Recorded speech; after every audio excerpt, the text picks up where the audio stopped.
大家好，我是娟子，今天给大家分享一个饺子馅的做法。按照我这个方法调出的肉馅，鲜嫩美味又多汁儿，一点也不柴。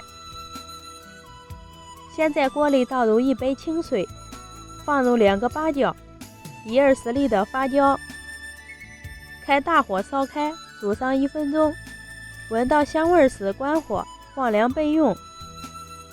洗净的猪肉先切成片状，再切成肉丁，全部切完以后装进绞肉机里面，启动按键打成肉泥。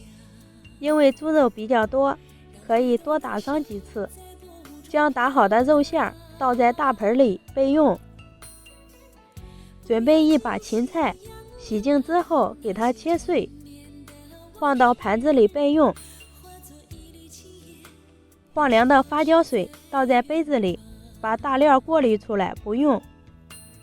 现在我们来调馅，在肉馅里加入一些葱花、姜末，加入适量的盐，1勺五香粉，2勺生抽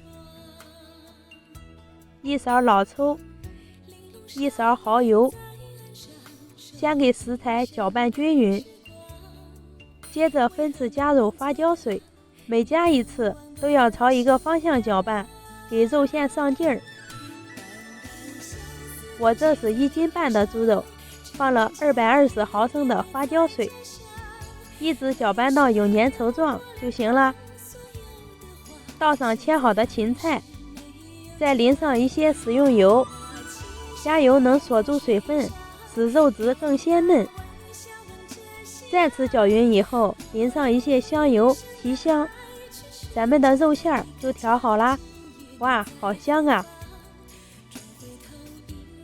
这样调出来的肉馅，不论是包包子还是包饺子，都非常的鲜香可口，肉质鲜嫩不发柴，味道不比饭店的差。